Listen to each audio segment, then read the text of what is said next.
The night my son married Mara, she raised a crystal flute and called me poor in front of 200 people, and I let her because I needed them to believe it. Before we continue, please subscribe to the channel and tell us where you're listening from. Her words struck harder than a slap. My ears rang, heat climbed up the back of my neck, and my jaw clenched so tight I felt the enamel ache. My chest went hollow, as if the air had been knocked out of me. For a second, I thought I might collapse right there beside the cake table. The laughter didn't help. It spread across the room like a brush fire, bright and ugly. I stood in my old navy suit. The one Grace had once said made me look like I belonged to another era, and I pressed my palm against my thigh to keep my hand from shaking. That suit had seen boardrooms, funerals, and now this wedding where my worth had been stripped down to a punchline. The jazz trio in the corner had just finished at last. Their instruments hung in the air like held breath. I had the $48,920 banquet invoice folded flat in my inside pocket, paid in full 2 days earlier. I could feel its weight against my ribs like armor no one else could see. Mara tilted her glass, smirking. We're starting our marriage debt-free, which is good because someone isn't exactly Mr. Deep Pockets. Her bridesmaids squealed. From a nearby table, I heard one lean to another and whisper, "Gold digger but smart." The words weren't meant for me, but they carved deeper than the toast. I looked at my son Caleb. He kissed her cheek and held her close. But his jaw flexed, the same twitch I remembered from his little league days when an umpire robbed him of a strike. That tiny tell was the first breadcrumb that told me he knew the joke wasn't harmless. Still, I didn't move. I didn't defend myself. I just stared at the ring, a cushion-cut diamond that caught the chandeliers like a net. The appraisal at home said $46,500 issued in my name. I bought it quietly because Grace, before she passed, left me a note in her cedar chest. When love is real, give Caleb a start. Don't make a show of it. Keep the promises. So I gave without fanfare, paid for the wedding, bought the ring, kept my fortune silent. I wanted to see them unmasked. But humiliation has a smell. It's metallic, like coins held too long in a sweaty palm. That night I breathed it in while the room clinked and laughed around me. By midnight the trio was gone, replaced by a DJ who made the floor thump under my shoes. At 12:50 a.m., I walked the room one last time like I would a job site, scanning for what others missed. That's when I found it, a crumpled florist bill tucked under a napkin at the buffet. It read, "Emergency peonies, substitution, total $2,800, with a hurried thank you scrawled across the bottom. I smoothed it flat and slid it into my pocket beside the banquet invoice. On my way to the exit, I passed the service hallway and froze. Voices. Marisip's bright tone turned low and sharp, and another woman Sip's voice, older, lacquered, steady. "He sips house rich, not cash rich," the woman said. "Give it 6 months." Mara laughed. "Mom." That was my first introduction to Delia, her mother. Not in person, but in motive. By 1:17 a.m., I'd collected the empty envelopes and the seating chart with cell numbers scribbled in pencil. I told myself they were nothing, just scraps. But I knew better. Scraps are where the truth hides. Driving home through Atlanta's thick June air, heat lightning cracked without thunder, the kind that warns without shouting. My old truck hummed at 40 miles per hour, the speed I use when I need to think. Grace's words came back to me. Money doesn't change people, it unmasks them. At home, the deadbolt stuck for a second before turning. I made a note of it.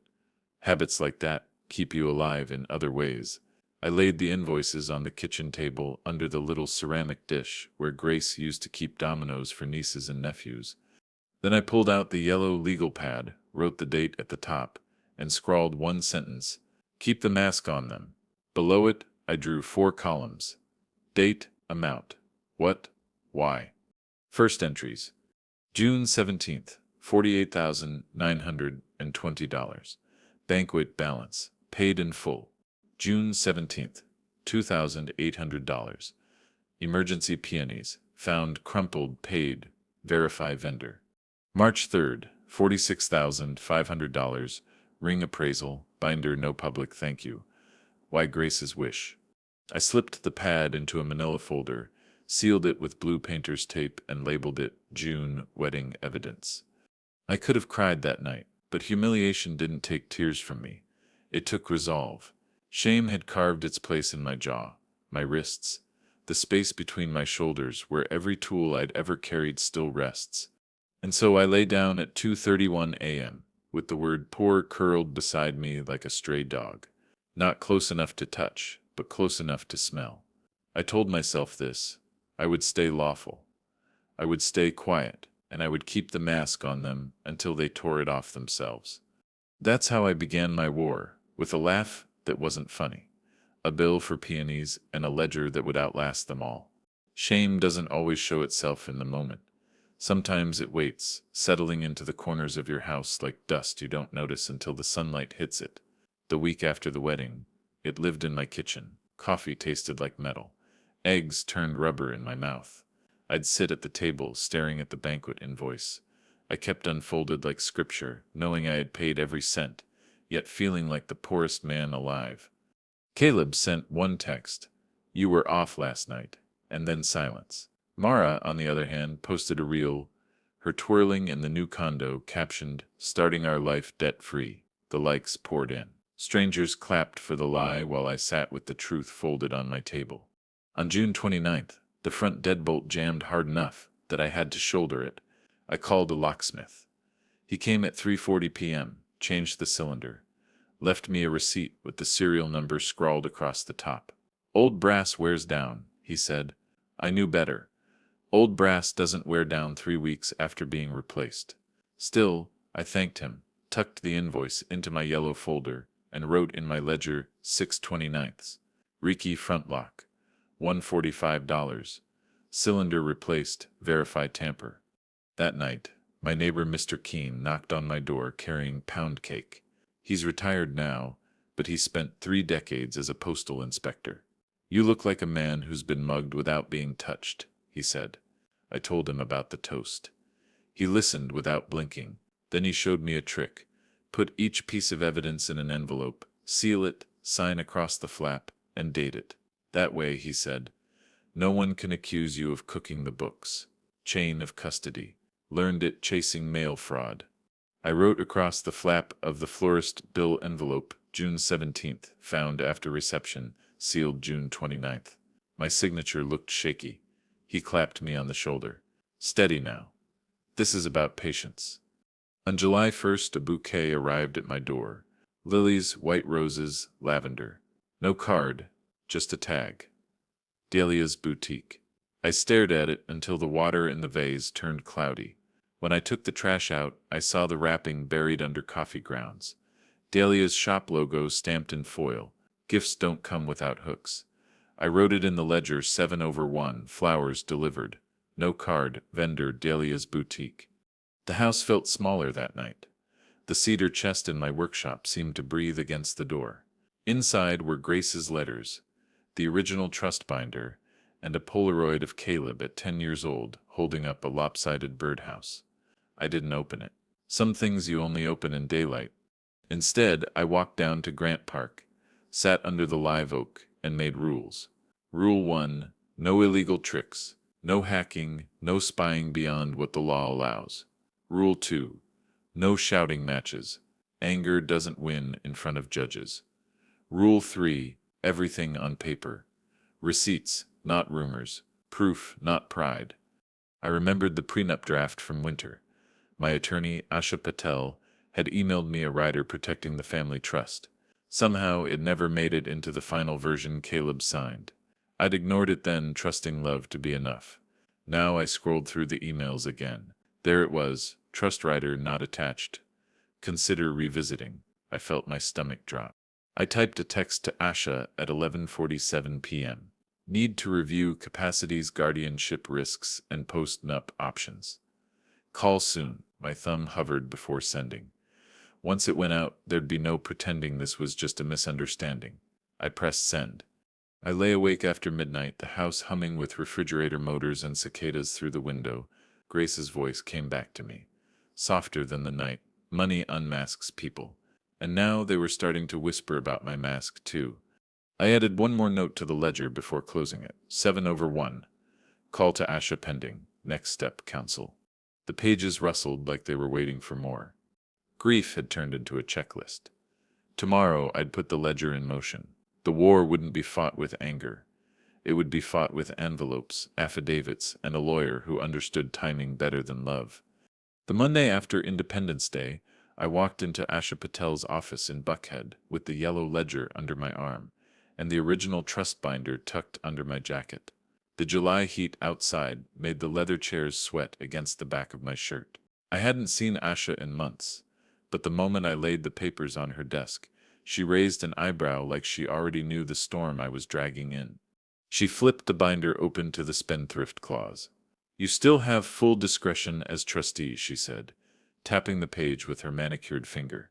"If anyone whispers guardianship, we'll file prophylactically.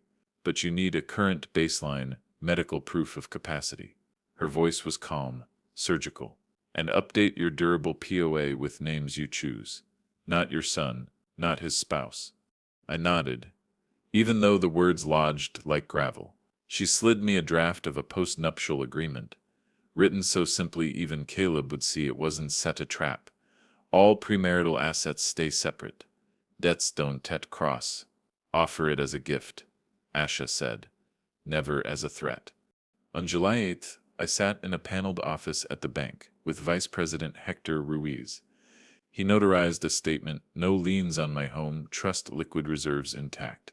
I initialed each page and watched him stamp them, each thump echoing in my chest like a gavel. I wrote it in the ledger: 7/8, affidavit notarized. Bank confirms no liens. By July 12th, I had hired PI Lydia Cho. She specialized in public records and courthouse pulls. Nothing shady. Within 48 hours, she called with a voice as flat as a ruler. "Delia's boutique has 3 vendor liens. Biggest problem, a balloon note. $699,842 due December 20th. I could hear her shuffling papers on the other end. "That's motive, Mr. Whitford. Desperation wrapped in satin." I thanked her, hung up, and stared at the date she'd said. December 20th. I circled it 3 times in red ink on the ledger. 6 months from the wedding. Exactly what Delia had told Mara in that hallway. I didn't sleep much that week. I kept seeing Grace's cedar chest in my mind, as if she was knocking from the inside. On July 15th, I invited Caleb to lunch at the Colonnade, one of Atlanta's old stalwarts where fried chicken comes on heavy plates and iced tea tastes like it's been brewed since 1927. I slid an envelope across the table. Inside was a letter offering them a modest housewarming check, $50,000 contingent on a simple post-nup. Caleb didn't even open it. "So this is a test," he said, pushing the envelope back. "It accepts protection," I told him. "For you, for her, for what your mother built." He leaned back, eyes hard. "Mara says, you don't trust us." "I trust character," I said. "That's why I keep receipts." He left the envelope on the table. I paid the bill in cash and tucked the slip into my folder. 7/15, Lunchwall/Caleb, offer refused. That night, the Nest cam on my porch caught a figure in the shadows. The timestamp read 11:38 p.m. The person hesitated at my door, reached toward the handle, then turned and walked away. The next morning, I printed the screenshot and sealed it in an envelope, signed across the flap like Keene had taught me. When I told him about it later, he nodded once. "They sipped circling the gate." "Good. Let them. Just make sure the gate records who knocks." By the 3rd week of July, my yellow ledger had grown thick with dates, amounts. Why? The words didn't feel like notes anymore. They felt like bricks, and every page added another layer to the wall I was building. Quiet, legal, impenetrable. The first trap had been baited. I had the affidavit, the audio, the lien deadlines, and now even the shadow at my door. What I needed next were the words, proof spoken from their own mouths, that would take this from suspicion to certainty. People will confess to microphones they can't see, if you let them keep talking. That thought became my compass the week after Caleb walked away from our lunch without even opening the envelope. On July 20th, I drove across town to their condo for a Sunday brunch. Mara had set the table with croissants, cut fruit, and those tall candles that melt into lace down the sides. She fluttered around, performing hospitality like a stage play. Caleb looked tired, his shoulders rounded, but he smiled as if nothing was wrong. On the counter, I noticed an open pitch deck, Mara's work project, sleek fonts, mock-up campaigns, taglines about scaling visibility. I complimented it. "Looks sharp," I said. She preened instantly. "We'll scale once Mom's Q4 stabilizes," she said, tossing her hair. Caleb glanced away. We ate, and I listened. When Mara laughed about old guys and their pretend wealth, I didn't set bite. I asked casually if they sept like help sketching a budget. "Weddings blow holes in boats," I joked. She smiled, all teeth, and said, "Transparency is healthy." That night, at 11:03 p.m., my phone buzzed with a voice note. It wasn't meant for me. Mara's voice, sharp and hissing, to Delia. "He's revising papers. If we get a capacity letter, we can, you know." My thumb hovered over the play button. Then I saved the file, forwarded it to myself twice, and printed the transcript at dawn, in the ledger, 7/20. Audio note, Mara to Delia, capacity letter mentioned. Saved plus transcripted. The next morning, I called Asha. By noon, she had prepared a verified petition we could file preemptively, a declaratory finding of capacity, backed by a recent cognitive baseline from my doctor. She also drafted a temporary restraining order template in case anyone tried to interfere with my property. "We won't file unless pushed," she said, "but the bullets are chambered." That week, I visited my PCP on July 22nd. I sat in the waiting room doing a crossword in ink. When the nurse asked me to recall 3 words, apple, penny, window, I repeated them with a smile. The doctor chuckled and signed the form, capacity intact. I paid $150 and added the receipt to my ledger. Meanwhile, Lydia dug deeper. She pulled vendor statements from Delia's boutique, 3 suppliers unpaid since April, each owed between $4,000 and $12,000. She faxed me a landlord's late notice, stamped in red, dated July 18th. I clipped them together, sealed them, signed across the flap. Mr. Keene stopped by again. I showed him the flash drive with the audio note and the transcript. He taught me another trick: tape the drive shut in an envelope and sign across the tape itself. "That way," he said, "if anyone opens it, it's obvious." He had the steady hands of a man who once treated envelopes like evidence bags. I could feel the pattern sharpening. Mara and Delia weren't just careless, they were desperate. Desperation makes people sloppy. On July 25th, I drove Caleb to my workshop.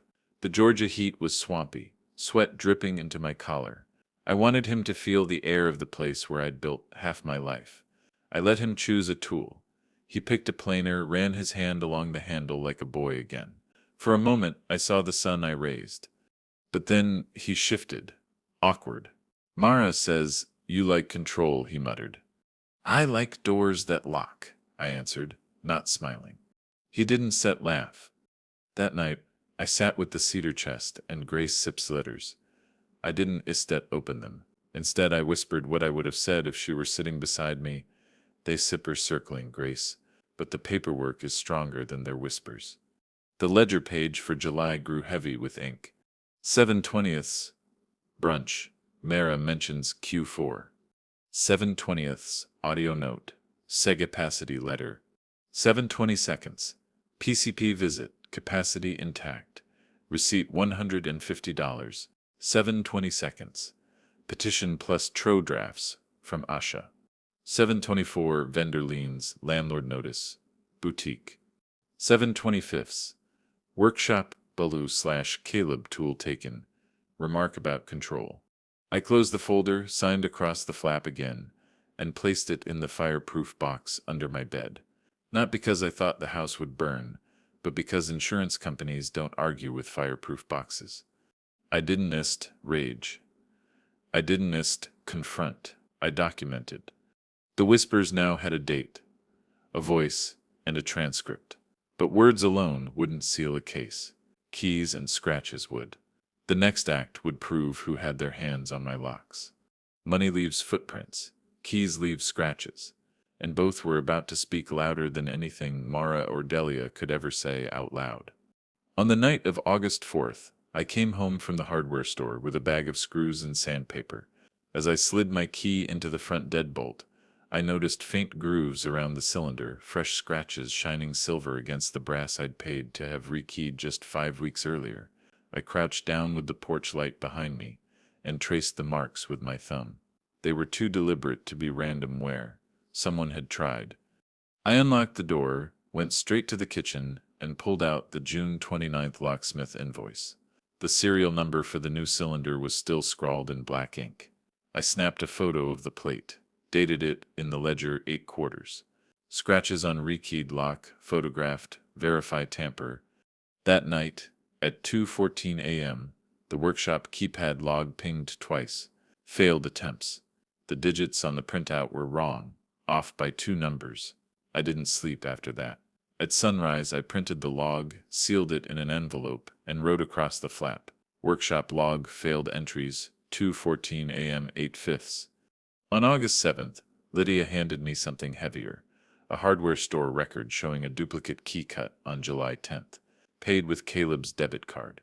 Same store I'd used years ago, same fob tag number from an old account that was still linked to his phone wallet. My chest sank. He hadn't broken in, he'd simply cloned the access. I added it to the ledger, my pen trembling. 7/10, duplicate key, $5.25. Charge to Caleb, proof of unauthorized copy. I wanted to drive over that night, pound on his condo door, and demand why. But I heard Grace in my ear, "Anger doesn't hold up in court. Paperwork does." So I sat in the dark and stared at the sealed envelope until the urge passed. The next day, August 8th, I called Asha. She moved fast. By the end of the week, she had filed a notice with the county clerk, my updated power of attorney, my capacity screening, and an affidavit establishing my cognitive baseline on record. It wasn't a lawsuit, it was a shield. Now, if anyone tries an ex parte guardianship filing, she said, the court will see your proof first. I visited the bank on August 12th. Hector Ruiz met me in his glass office. "We've flagged your accounts for a fraud alert," he explained. "If anyone tries to add a joint owner or request unusual withdrawals, you'll get notified immediately." He slid an affidavit across the desk. I signed, watching his notary stamp hit the paper like a judge's gavel. Ledger entry 8/12. Bank affidavit filed, fraud alert activated. That evening I invited Caleb to the workshop. The summer heat pressed in through the tin roof. I told him to pick a tool for his projects. He chose a planer, ran his fingers across the handle. For a flicker, he looked like the boy who used to hand me nails while I built porch swings. Then he cleared his throat. "Mara says you like control," he muttered.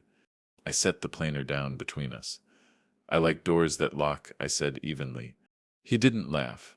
He hugged me, stiff and perfunctory, then walked out with the planer under his arm. After he left, I slid the failed keypad log and duplicate key receipt into a new envelope, signed across the flap, and filed it next to the florist bill and the banquet invoice. The fireproof box was filling faster than I'd ever imagined. That night, the house groaned like it always did in August heat, but I lay awake, hearing phantom clicks at the locks. I thought of Mara's voice on that missent audio file. "If we get a capacity letter, we can, I thought of Delia's boutique, its balloon note swelling toward December.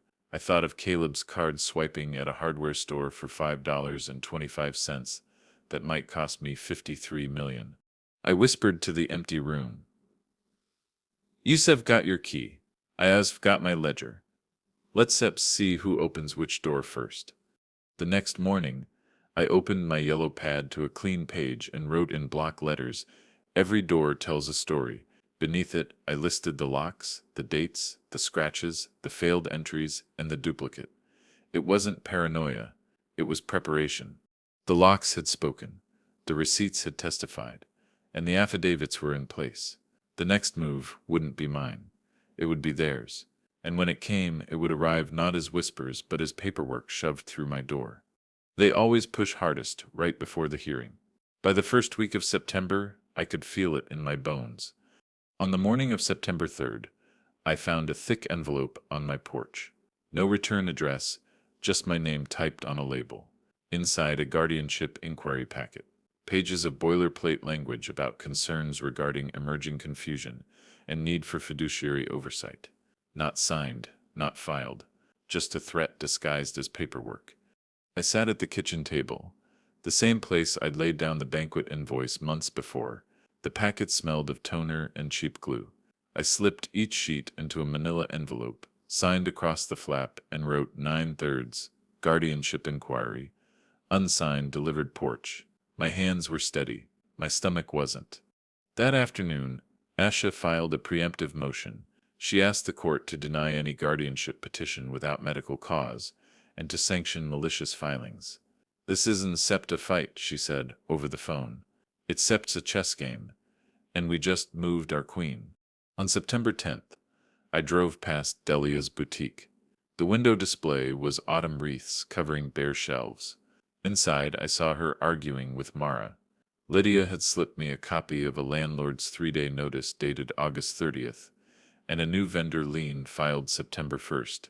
She'd circled the red due date on the balloon note, December 20th. I walked in, bought a scarf I didn't need, and asked about their holiday plans. Delia's smile was brittle. "Oh, we're expanding," she said. Mara's eyes darted like trapped birds. I carried the scarf out, folded in tissue, the receipt tucked into my ledger. By mid-September, I knew the hearing was close. Asha called. We secured a calendar date, October 28. Probate guardianship. That SEP's our battleground. I didn't want to wait that long in silence. So on September 15th, I hosted a chilly night at my house. Invited Caleb, Mara, and, deliberately, Mr. Keene. The air smelled of cumin and cornbread. I set Grace's cedar chest in the corner where everyone could see it. Not hidden, not flaunted. Present. We ate in uneasy quiet. Mara lingered near the chest, her fingers grazing the brass handle. "Beautiful," she said. I nodded. "It holds everything that matters." She tilted her head. "Your retirement plan, just in case." I met her eyes. I built it out of receipts. The line landed heavy. Caleb shifted uncomfortably. Mr. Keene coughed into his napkin. Mara smiled thinly and walked away. After they left, I wrote in the ledger, 9/15, chilly night. Mara remark about retirement plan, noted. On September 22nd, Caleb texted, "Mom would say let it go." I stared at the words for a long time. Then I typed back, "Mom would say keep the ledger." He didn't reply. The days crawled. I filled the time with ordinary tasks, fixing a porch rail, mowing the lawn, but my eyes kept flicking to the fireproof box under my bed. Inside were envelopes sealed and signed. Banquet invoices, florist bills, locksmith receipts, duplicate key logs, vendor liens, capacity affidavits. Each one a brick in a wall. By late September, the wall was tall enough to lean on, but I knew walls don't matter unless you can prove who tried to climb them. On September 30th, Asha called again. "We still make the hearing boring," she promised. "Judges like boring. You still sit, we still present, they still fail." I wanted to believe her, but I knew Mara and Delia weren't done yet. Desperation doesn't stop, it accelerates. So I added one more line to the ledger before turning in for the night, October 28th, court date. Evidence ready, ring appraisal, key receipt, audio transcript, balloon note. I closed the folder, pressed it flat, and whispered to the empty room, "The court will be my dinner table. Let's see how they like the taste." The battleground was chosen. The exhibits were packed. The next act would not be whispers in hallways or scratches on locks. It would be fluorescent lights, sworn oaths, and a judge who would decide whether I was a man in control or a man to be controlled. Fluorescent lights hummed differently in a courthouse. Not the steady kind you get in offices, but a faint flicker, like they're testing whether you'll blink first. On the morning of October 28th, I walked into Fulton County Probate Court with my ledger tucked in a leather folder and a cedar chest key in my pocket. The hallway smelled of coffee burned thin and paper dust. Asha was already there, sharp in her navy suit, files stacked like bricks. Mr. Keene sat on the bench behind us, a silent witness with a postal inspector's memory for detail. Caleb stood with Mara and Delia across the aisle. My son looked pale, like someone who hadn't slept in weeks. Mara wore her smile like armor. Dahlia's eyes flicked toward me once, then darted away. When the clerk called the case, we filed into the courtroom. The judge, gray-haired and heavy-browed, adjusted his glasses. Guardianship petition, Whitford, he announced. Mara's attorney began with soft tones. Your Honor, we bring concerns about emerging confusion, financial mismanagement, and potential vulnerability to exploitation. He spoke as if I weren't sitting 10 feet away, as if I were already a shadow in my own life. Asha rose. Your Honor, we submit exhibits that will clarify Mr. Whitford Sipp's position. She slid the first folder forward.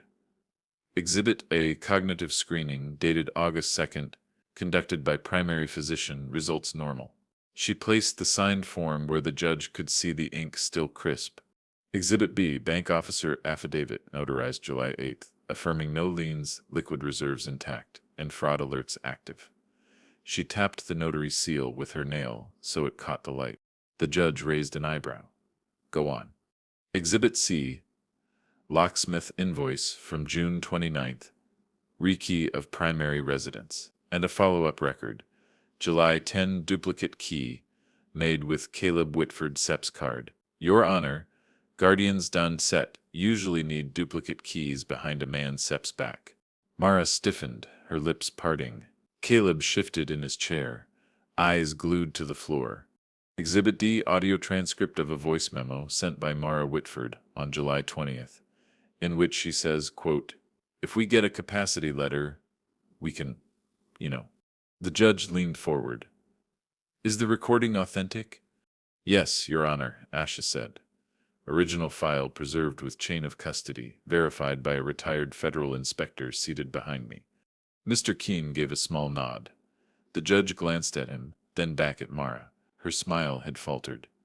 Exhibit E, boutique financial documents.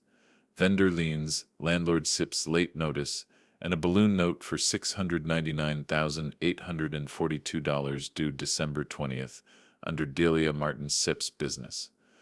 Motive, Your Honor. Not speculation, records. Delia's face flushed crimson. She whispered sharply to her attorney, who waved her down. Then Asha turned. And finally, Exhibit F, ring appraisal $46,500 dated March 3rd, purchased and provided by Mr. Whitford for his son Sipps's wedding. The same ring Mara displayed on social media while publicly labeling her father-in-law Septur poor. Silence fell heavy. The judge exhaled through his nose, long and slow. Your response? He asked Mara Sipp's attorney. He stammered, these documents we hadn't seen. That's Sepp's because they didn't set look. Asha cut in. They assumed humiliation was the same as evidence. The judge held up a hand. Enough? I've feared enough. He turned his gaze on Caleb. Mr. Whitford, do you have anything to say? Caleb Sipp's throat worked. He looked at me, then at Mara. I thought he was testing me. He said, voice breaking. I wanted to prove I could provide. I didn't sit think it would go this far. Asha Sipps's voice was firm. By copying keys? By conspiring to question his capacity? Caleb covered his face. Mara whispered something sharp to him, but he didn't answer. The judge adjusted his glasses again. The petition is denied with prejudice. Any future petition will require medical cause and clear and convincing evidence. I am issuing a temporary protective order against interference with Mr. Whitford's residence. Sanctions are reserved, pending further review of boutique liens and any related misrepresentations. He closed the file with a snap. This court values guardianship as a safeguard, not as a weapon. Do not misuse it. Mara's face was pale now, her lipstick too bright against her skin. Delia looked as though the air had been drained from her lungs. Caleb just sat still, hands limp. But Asha wasn't done. She rose one more time. Your Honor, my client has prepared a proposed post-nuptial agreement for his son Caleb Whitford. It preserves Caleb's premarital assets, excludes spousal debts, and honors his late mother's wishes for family protection. It is offered freely, not as a trap. Caleb may sign at any time. The judge nodded. That SIP's not required by this court. but it is noted on the record that sips a father sips mercy, not compulsion. I didn't look at Mara. I didn't look at Delia. I looked at Caleb, my son, and let him see that mercy was still on the table, even after betrayal. When the gavel dropped, the sound wasn't loud, but it was final. Outside the courthouse, Asha touched my shoulder. "Boring enough for you?" she asked, a rare smile tugging at her lips. I shook my head. Justice is never boring. It's just paperwork that finally breathes. I drove home past the oaks, the yellow leaves rattling like brittle receipts in the wind. At a red light, I caught my reflection in the rearview mirror. Older, harder, but steady.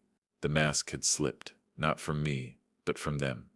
The court had settled the law, but families don't dissolve in gavels. Fallout would come next. In texts, in vendor lawsuits, in empty shelves where boutiques used to stand. And I would face it with the same weapon that had carried me this far, a ledger that did not lie. After court, everyone pretends nothing happened, until the mail arrives. 3 days after the ruling, a vendor lawsuit landed at Delia's boutique like a brick through glass. Lydia texted me the docket number, and a scan of the complaint, unpaid invoices stretching back to April, totals stacked like loose floorboards. $4,187, $7,960, $11,402. I didn't gloat. I opened my ledger and wrote a single line, 10/31, vendor suit filed ver Delia, confirms motive. Then I set the pen down and let the quiet do what gloating never can. The boutique's display flipped from autumn glow to evergreen dreams almost overnight. Wreaths hung over half-empty shelves. Price tags tucked like apologies. I walked in and stood where I'd bought that scarf in September. The same scent of potpourri tried to be richer than the air it was hiding. Delia was at the register, posture perfect, lipstick perfect, voice perfect. "Can I help you find something?" she asked, as if none of us had stood under fluorescent judgment 4 days earlier. "I'm all set," I said, and tapped the scarf receipt folded in my wallet. Proof is patient. It doesn't need attitude to be true. That weekend, Caleb came by the house carrying the planer he'd borrowed. He set it on my workbench with 2 hands, like it might break if he let it go too fast. "I'm sorry," he said, eyes on the grain. The apology wasn't theatrical. It sounded like a beam settling. "We stood in the workshop breathing sawdust and old summers. I offered you mercy in front of a judge," I said quietly. I wasn't set performing. The post-nup is still on the table. It guards your premarital assets and keeps you clean from anyone Sep's balloon notes. He swallowed. "Mara says it's Sep's a trap." He finally looked up. "Is it?" "It's a boundary," I said. "Mercy with hinges." I slid an envelope across the bench, freshly printed post-nup on top, and beneath it my letter, $150,000 toward a first home, transfer date 12 halves, contingent on his signature. No deadline, no threats. I tapped the line at the bottom. "Your mother would have wanted a roof that didn't leak over your head. That's what this is." He read the first page, then the last, then the offer letter twice. "Mara will hate this," he said. "Then she should sign it the fastest," I said. "Because people who hate boundaries tend to need them most." He laughed once, a small broken thing, then nodded, slid the envelope into his backpack, and hugged me. It wasn't stiff this time. It was a person remembering how to be held. After he left, Mr. Keene swung by with a little box of screws and a suggestion, "Let's upgrade your strike plate." We spent an hour on the threshold installing a deep strike plate and 3-inch screws that drove into studs instead of wishful thinking. I logged it, 11 halves, door reinforced, 3 screws, strike plate, Keene witness. That night, I slept without imagining phantom clicks on my lock. Hector called from the bank on November 5th. "Fraud alert still active," he said. "We'll call you if a joint owner request hits." He paused. "You did good work in there." I thanked him and asked for a copy of the bank affidavit with a timestamp for my files. When the PDF arrived, I printed 2, sealed them in separate envelopes, signed across both flaps. Not paranoia, redundancy. The texts started then. The slow, low thunder you hear before a storm breaks. Mara's chirping turned into clipped sentences. "We need to talk about the post-nup. Then my mom says lawyers prey on families. Then silence. Silence always says more than sentences. On November 12th, Lydia forwarded me the boutique landlord's complaint and a photo of the storefront at closing. Delia behind the counter, counting a till that wouldn't add up to December. Attached was a shaky growth mindset quote. Mara had posted, in black and white. Like quotes can erase math. I slid the printouts into the ledger, 11/12. Landlord suit filed, boutique hours shortened. The house smelled like chili again by mid-month. I was testing recipes for Thanksgiving because cooking steadies me. I boiled cornbread in cast iron, stirred the pot until it went glossy, and heard the front step creak. Caleb stood in the doorway with a notary I recognized from the UPS store. He placed the post-nup on the kitchen table. "I'm signing," he said. "Not to impress you. To protect us." The notary witnessed, stamped, slid the papers back. The sound of the stamp hitting the page was as good as any hymn. I countersigned my letter. $150,000 wire scheduled 12 halves memo first home, mom's wish. He read it again and exhaled so deep his shoulders fell like he'd set down a rafter. "What about Mara?" I asked. "I asked for marital counseling," he said, "and separate finances. If she wanna set sign that I have to talk to a lawyer," he chewed his lip. "I don't set want to blow up my life. I just don't set want to drown in someone else set's debt. Boundaries don't that blow up lives," I said. "They keep the foundations from cracking." He took a bowl of chili to go and kiss the cedar chest like it was a relic. The door closed behind him with that satisfying click new strike plates make, a sound that means the door and the frame agree about where safety is. On November 20th, Asha and I met to finalize the scholarship clause Grace had drafted years ago, funded from trust earnings, named for her, dormant until Caleb signed his post-nup. It felt right to make generosity conditional on stewardship, not a trap, a template. We signed in blue ink. Asha slid the folder to me. "Justice is a series of boring signatures that stop exciting disasters," she said. I laughed. "Put that on a mug." The boutique limped into Thanksgiving with a Black Friday sign written too big for the glass. Lydia texted me a photo on November 24th. Lights off at noon, door locked, a handwritten note. "Due to unforeseen circumstances." Circumstances have names, they're spelled with dollar signs. I wrote a letter to the judge's clerk that day. Old-fashioned, on good paper. Not to brag, to say thank you. Your time and clarity protected an old man's rights. I signed it with a pen that had heft and slid it into the outgoing tray. Some institutions deserve to be told when they mattered. Thanksgiving came soft and cool. I set 2 extra plates, one for Grace, one for whatever future we'd earned. The turkey smelled like butter and thyme. The cornbread came out with edges like gold coins. Caleb showed up early, sleeves rolled, eyes easier than I'd seen them in months. He took the carving knife like a man who knows exactly where the joints are. We ate, we breathed, we let silence mean peace for once. Before dessert, I raised my glass. Not like a gavel, like an invitation. "Money didn't save me," I said. "Paperwork did. Boundaries did." Caleb smiled without shame.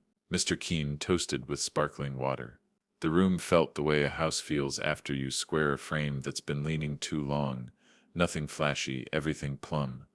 After they left, I stacked plates in the sink and stood at the window, watching the streetlight turn the oak leaves into coins again. I wrote one last ledger note for the night. 11/27, post-nup signed. $150,000 wire queued 12 halves. Scholarship clause executed. Door holds. Then I slid the ledger back into the fireproof box and locked it.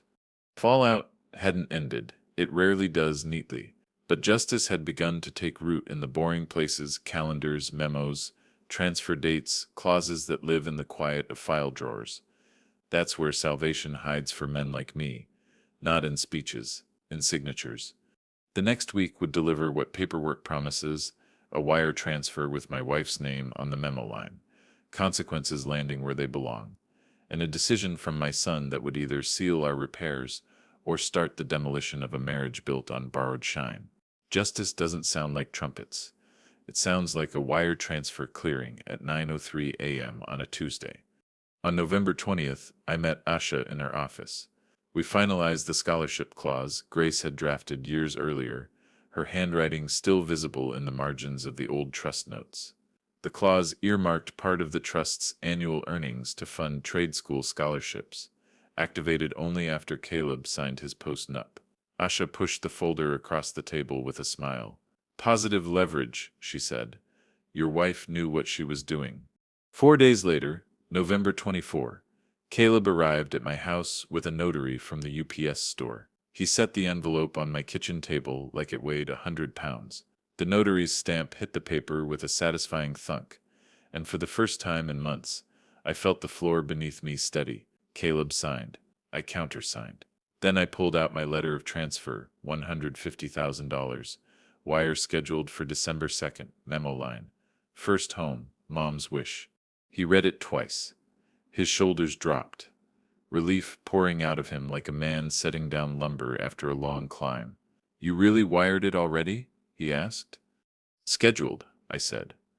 I keep my word even when others don deceit. We hugged. Different this time. Not stiff, not guilty, just real. That night, while Caleb carried his copy of the post-nup back to his car, Dahlia's balloon note expired. Lydia texted me a photo of the boutique windows papered over, closed signs hanging crooked, wreaths stacked in a corner like unsold promises. Motive doesn't need an obituary. It writes itself in foreclosure fonts. Mara posted a cryptic black and white photo on Instagram. New beginnings are the hardest but the most necessary. No mention of court, no mention of liens. Just a caption vague enough for her friends to call her brave. Caleb, meanwhile, called me the next day. I told her we sit you're doing marital counseling, he said, and we sit you're separating finances. If she wants sit agree, I sit you'll file for annulment or divorce. I sit you're not drowning in her debts. I didn't stet cheer. I didn't stet scold. I just said, good.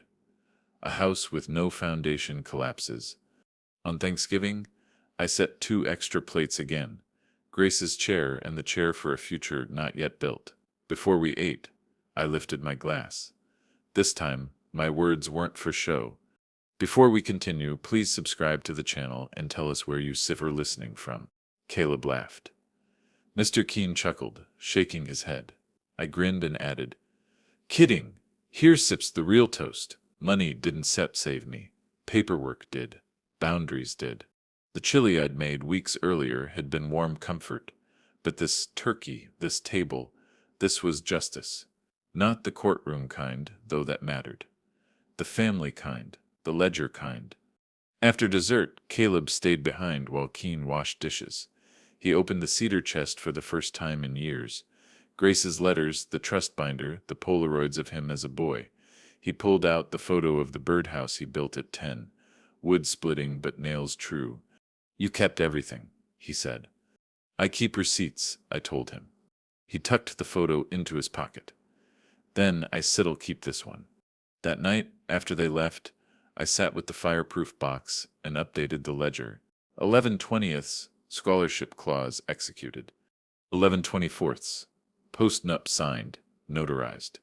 12 $150 transfer scheduled. 11/24 boutique shuttered, Delia defaulted. 11/25ths, Caleb agrees to counseling plus separate finances. I closed the folder and whispered to the house. Justice is boring, and that's why it lasts. Because justice isn't loud. It doesn't demand applause. It's a judge's ruling that won't be overturned. It's a wire transfer clearing when it should. It's a son choosing boundaries over shame. The boutique collapsed, the balloon popped, and Mara's captions turned into whispers of pity. My name was never tagged, never spoken. But in my house, at my table, my ledger proved what mattered. I hadn't been poor. I had been patient. And patience, written down and notarized, always pays. With the court behind me, and the transfer ahead, reflection became the next chapter. Wealth isn't the balance of an account. It's the instructions you leave your future self, and the proof you guard so no one else writes over it. Wealth isn't just numbers in a trust. It's a set of instructions for your future self. I learned that in the quiet weeks after Thanksgiving, when the rain turned Atlanta's streets into mirrors. I drove past Delia's shuttered boutique on December 3rd. The windows were papered over, the closed sign still hanging crooked. A wreath leaned sideways, one last remnant of evergreen dreams. I parked for a moment, watching the rain blur the glass, and whispered a prayer, not for them to recover but for me to remember. Borrowed money, borrowed image, borrowed strength. They all collapse when the note comes due. Back home, I opened the fireproof box.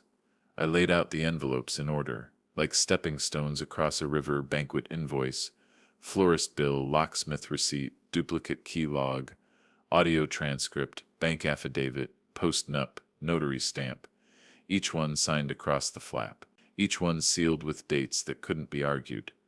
I didn't keep them for revenge anymore. I kept them as a record of who I had been while they tried to rewrite me. The ledger felt heavier now. I flipped to the last page and wrote a full update. Keys accounted for, locks replaced, strike plate reinforced, POA updated and filed with court. Capacity baseline documented, August 2nd. Post-nup signed, November 24th. $150,000 transfer cleared, December 2nd. Scholarship clause notarized, November 20th. First award scheduled for spring semester. Evidence envelopes sealed, filed, intact. I ran my hand down the page. Proof of a life protected isn't glamorous, but it's grounding. That weekend, Caleb texted me a photo of a starter home in Decatur, porch sagging, paint peeling, gutters hanging like loose threads. Thinking of fixing it up, he wrote. I smiled. My son finally wanted to build something with his hands again. I sent him a list of lumber yards and a dad joke about nails. He sent back a laughing emoji, the first in months. On December 7th, I walked to Grace's dogwood tree behind the house. I poured coffee into the mug she used to love, set it at the base, and read her the ledger out loud like scripture. We did it right, I whispered. No shouting, no breaking laws, just paperwork stacked higher than their lies. The wind rattled the last leaves, and for a moment I could almost hear her laugh in the branches. At night, I dreamed less about court and more about building, Caleb hammering boards, Grace planting flowers, the cedar chests standing open in the corner of the workshop. Justice doesn't erase scars, but it makes them part of the story instead of the ending. I thought often about that word Mara had thrown at me in June. Poor. I had worn it like a shackle for weeks, until I realized it had never been mine to carry. I was poor in patience for a moment, poor in courage for a week, but never poor in proof, never poor in legacy. One line kept circling back, one truth I wanted to leave behind louder than any insult. You didn't lose me, you gave me away. Mara and Delia gave me away the night they laughed about guardianship letters and copied my keys. Caleb nearly gave me away by silence, but he found his way back. And I gave myself back to Grace's memory by choosing law, order, and ledgers over rage. The city glistened that month, every rain puddle catching neon lights like coins. I drove slow, letting the rhythm of the windshield wipers match the steady tick of a life rebuilt. December in Atlanta smelled like wet pine and new asphalt, and I told myself that even seasons wash themselves clean eventually. But stories don't stop at reflection. Aftermath always arrives: phone calls at night, divorce papers, stray apologies that show up too late. And I would face those too with the same weapon that saved me from their laughter, a ledger that never lies. The call came on a gray Monday morning, December 10th. My phone buzzed against the kitchen counter while I was marking a ledger line for the scholarship transfer. Caleb's voice was tired but clear. She won't sign the separate finances agreement, he said. She wants a brand pivot, not a marriage. His words hung in the air like smoke that wouldn't clear. 2 days later, December 12, he filed for divorce. No shouting, no mess, just paperwork. Asher referred him to a colleague who handled family law clean, fast, without mudslinging. I didn't celebrate. Divorce isn't a victory dance. It's demolition done carefully, so the next house can be built. That night, I wired the $150,000 anyway. A promise is a promise. On the memo line, first home, mom's wish. The bank slip printed with the cleared transfer on December 13th. I folded it neatly and logged it 12/13. Transfer cleared. commitment honored despite divorce filing. The following week, Delia asked for a meeting. She didn't come to my house. She asked to meet at a mediator's office downtown. The room smelled of stale coffee and copier toner. She refused to sit across from me, so she stood, arms crossed, the way you'd stand in line at a bank you knew couldn't cash your check. I set the scarf I'd bought from her boutique on the table, folded perfectly in its tissue paper. "This belongs to you," I said. Her eyes filled. She shook her head.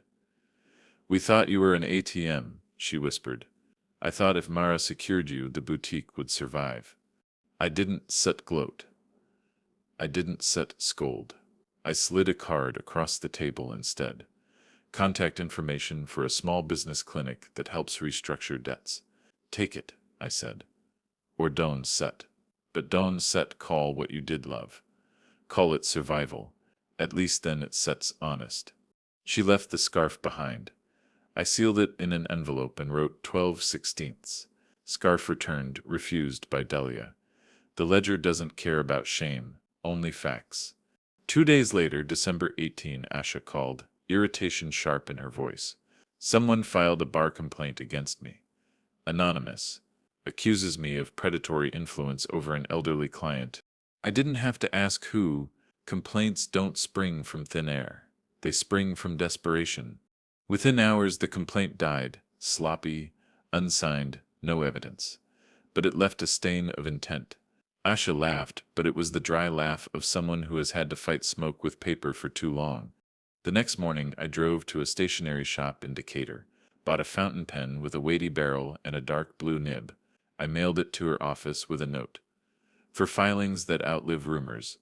When she texted me a photo of the pen resting on her desk, I wrote one last December line in my ledger, 12/19, bar complaint dismissed. Pen gifted to Asha. By Christmas my house was quiet again. Quiet in a way that didn't ache. Caleb came by with paperwork for the house he was buying. Peeling paint, sagging porch, gutters hanging like tired arms. I helped him sketch a plan for repairs on the back of an old invoice. He laughed, just once, and it sounded like wood snapping in a clean cut.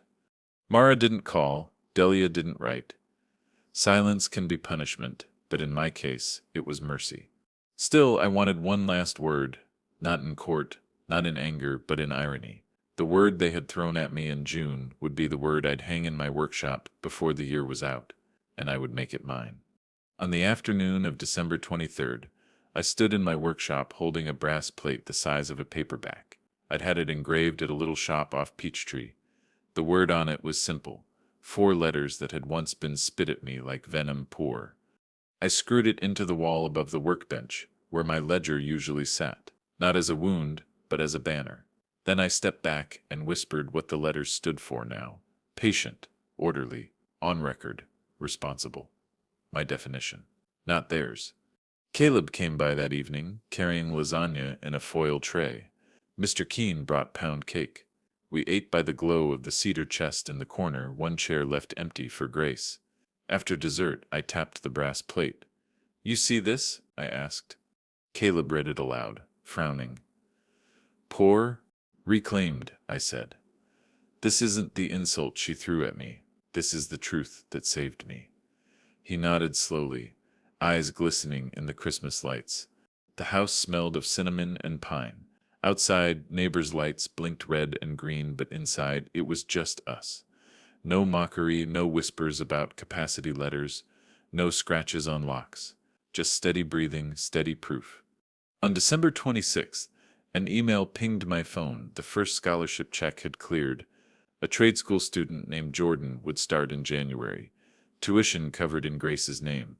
I printed the email, slid it into an envelope, and wrote 12/26. Scholarship funded, Jordan S. Grace's clause activated. That same night, I drove past a little house in Decatur. Sagging porch, peeling paint, gutters, waiting to be reset. Caleb had sent me a photo, but seeing it in person made me smile.